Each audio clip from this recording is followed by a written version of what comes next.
Our focus this hour, US officials arrested 2 New York residents for allegedly helping establish a secret Chinese police station in Manhattan's Chinatown.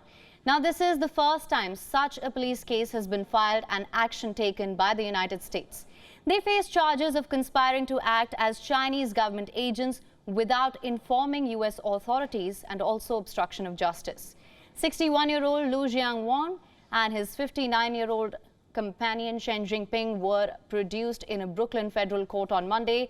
They were released on bond later. US prosecutors said that the accused set up a secret police station at the behest of Fuzhou branch of the Ministry of Public Security, China's national police force. The station was allegedly closed in the fall of 2022. Officials allege that this was the building being used by the accused as a secret police station. US officials said that the accused's main job was to help track down and harass dissidents from China. And as per the officials here, they also admitted to the FBI that they had destroyed all evidence of their communication with the Chinese official.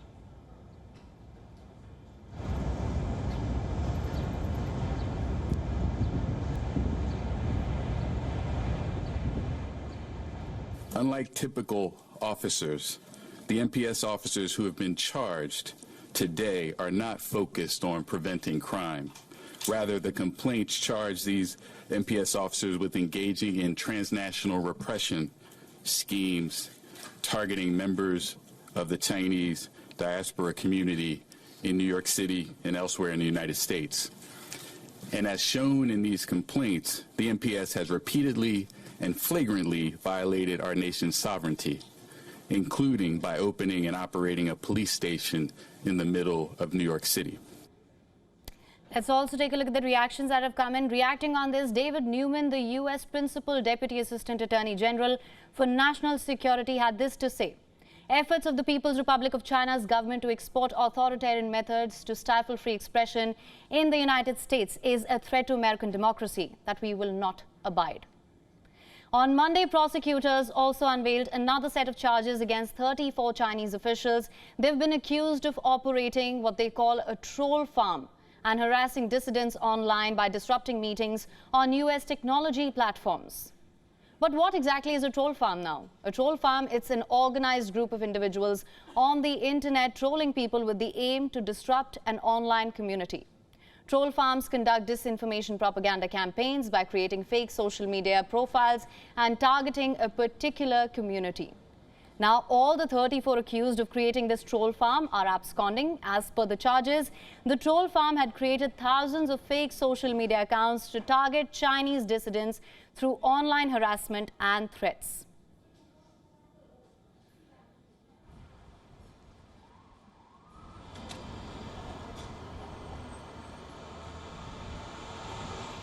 These kind of behaviors should not be tolerated. It's about our sovereignty.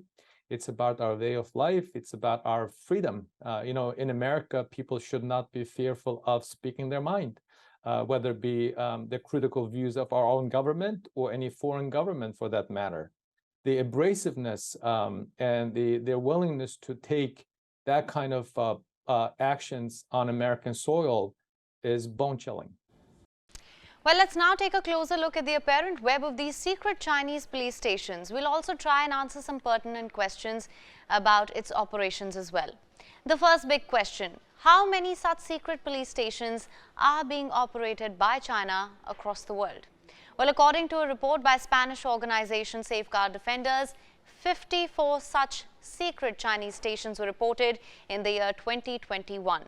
A year later, in December 2022, reportedly 48 more stations emerged. After they were exposed in the Netherlands and Spain last year, around 13 countries then began probing this matter. However, China denied the allegations and claimed that these are not police stations, but merely service centers for expatriates who need help with administrative work, like renewing certain documents. China has also claimed that these were set up in response to the COVID pandemic. However, the reality on ground is very different. Now, as per officials, they claim that these secret police stations are set to monitor Chinese dissidents and refugees. Officials claim they're also used to set up troll farms. According to Safeguard Defenders, over 100 such police stations, secret police stations, have been set up in at least 53 countries across the globe, including the United States, Canada, Brazil, Argentina, UK, the Netherlands and Italy. Several such stations have been reported in cities across the globe, from Quebec and Toronto in Canada, New York in the United States, Buenos Aires in Argentina, to Europe in cities like Paris, Rome, Glasgow and Amsterdam. These Chinese police stations across continents have emerged. Secret police stations have also been reported in Serbia, Romania and even the United Kingdom.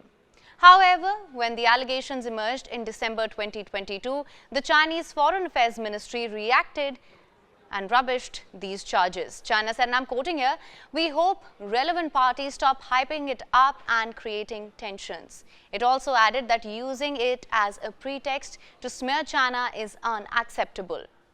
For more on this, we're now joined by Jean-Pierre from Hong Kong, Emeritus Professor of Political Science at the Hong Kong Baptist University and has also worked at the French National Center for Scientific Research. So thank you so much for joining us. My pleasure. Now, my first question to you, 2 New York residents have been arrested for allegedly running these covert Chinese police stations. What's your take on the situation? And also, what would you say are the objectives of such operations? Well, I think it's the first time that such operation has been conducted in the United States and even in the world. As you indicated in your previous comment, there's been a number of outposts, Chinese security outposts around the world, in particular where Chinese communities are rather large, like in Europe and in America. Now, we don't know much about the objective of these outposts. One is to, as has been claimed by the Chinese authority, to serve the Chinese community, to better protect it, but at the same time to take control of it, or to better control this community and all the Chinese nationals who are living in particular countries. So it's really a new development, because in the past, actually, people checking on Chinese communities were in the Chinese embassies themselves. So why do they need to set up such outposts outside of the embassies in order to, control and reach out the community around the world? And I think it's part of the new, the new state, which has been consolidated by Xi Jinping, which is aimed at controlling Chinese interests around the world, wherever they are. Right, sir. Now, also from what we know so far, China, of course, as I mentioned earlier as well, claims that such offices are run by volunteers. And to be fair, the station did provide some Chinese government services like renewing documents, again, as I mentioned. But they did fail to register with the Justice Department as agents of a foreign government. Now, even if we were to entertain this plausibility, how do you assess the impact of this on US-based dissidents or in any other country for that matter? Well, I think it's troubling, because it means that the Chinese state, or the party state, is willing to more closely control its nationals overseas. I mean, there are a number of reasons for that. One is corruption, and the Fox Hunt operation, which has targeted runaway business people or corrupt officials.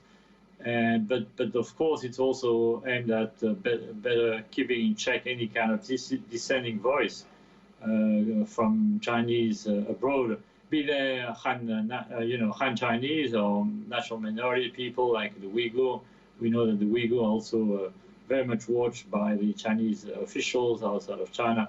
So I think the idea is to, by the Chinese state, is to hire a number of local Chinese who are going to be paid to serve the Chinese interests in the Chinese embassy around the world. So, but these people, because they hold a local nationality, they may be more, much more integrated in local communities, and they can better serve the interests of the Chinese state, and that's clearly part of the Communist Party's United Front strategy, which outside of China, has a big department in China of overseas Chinese and overseas Chinese communities. Right. Now, Professor, also what would you say could or should be done to hold Beijing accountable? What does this mean for China in the international community?